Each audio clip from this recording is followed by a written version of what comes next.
Does COVID target people based on the color of their skin? Robert Kennedy Jr. asked this recently. COVID-19 is targeted to attack Caucasians and black people. The people who are most immune are Ashkenazi Jews and Chinese. We don't know whether it was deliberately targeted that or not. The media, being the media, immediately branded him as a racist, anti-Semitic, and basically a nutjob. But is it racist to ask if a disease affects different races differently? Instead of jumping on the media bandwagon and yelling about bigotry, what if we actually looked at the idea to see if there's any truth to it? Let's dig into the science here. I'm something of a scientist myself. Humans share the same basic genetic code, but there are slight variations, which makes us all slightly different people, different animals. And it also makes some of us more susceptible to certain diseases than others. There are plenty of health issues that affect certain ethnicities more than others, and much of them are based on genetics. Most East Asians are lactose intolerant, and a lot of people of African descent have higher blood pressure. One gene in particular puts out the welcome mat for COVID, allowing the protein that COVID binds to enter into our cells and infect us. It's the ACE2 gene. We all have this, but different people have different variations of it. Think of them like fingerprints. Variations of COVID can change the structure of a protein that the virus attaches to,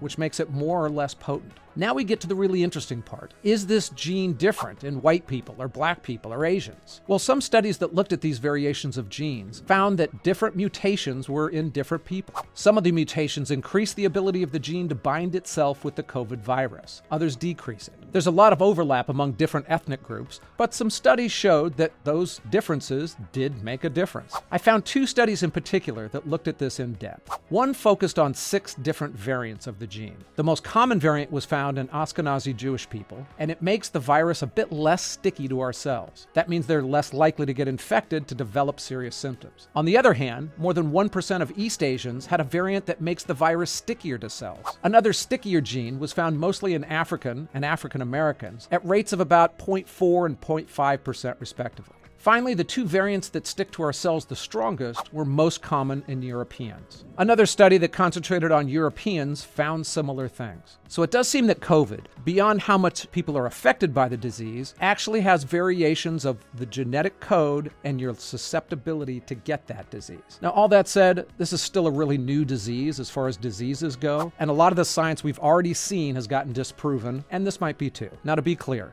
there's zero evidence to show that COVID was actually engineered this way by the Chinese or anyone else. Scientists say it's theoretically possible, but amazingly difficult. Scientists also tell us that there's no credible evidence suggesting any government is developing ethnic bioweapons. On the other hand, even if that were happening, there wouldn't be any credible evidence because that's something that governments like to keep secret. And let's be honest, some governments have a tendency to make people disappear when they're becoming problematic. And yes, I'm looking at you, China. And it's also super naive to think that governments are just too nice to do something like that. Biological warfare isn't something you just see in movies. It's happened throughout history. In warfare, hundreds of years ago, people poisoned wells. They threw plague-infected bodies over city walls. In 1763, during the French and Indian War, British forces actually gave blankets from smallpox patients to Native Americans. And does anyone think that Hitler or the Japanese wouldn't have used a race-based virus in World War II if they'd been clever enough to figure it out? I mean, Hitler was all about killing certain races, and the Japanese weren't any better. Japan had a project called Cherry Blossoms at Night, which was intended to use kamikaze attacks to spread plague-infected fleas to America. The plan was to have infected humans in submarines come out on the San Diego coast, run into town, and infect people. Fortunately, it was never implemented because cooler heads prevailed there. During war, these crazy-sounding methods really never worked well, but let's not forget, World War II didn't end because of a conventional warfare. It ended because US scientists in a lab created a super weapon that could explode and kill a whole city at a time. So did what Kennedy say, was it true, was it not? You know, I really have no idea. What I do know is that whatever the truth of what's going on, it's good to look beyond the screaming headlines that you see in the newspapers and online, because they're often written to influence politics or just freak you out so they get their click. We all have to look beyond those headlines to find the truth of the matter. I hope I helped you do that just a little bit here. My name is Ken LaCourte. If you like videos like this, subscribe, hit the bell button, and join me again. Until next time.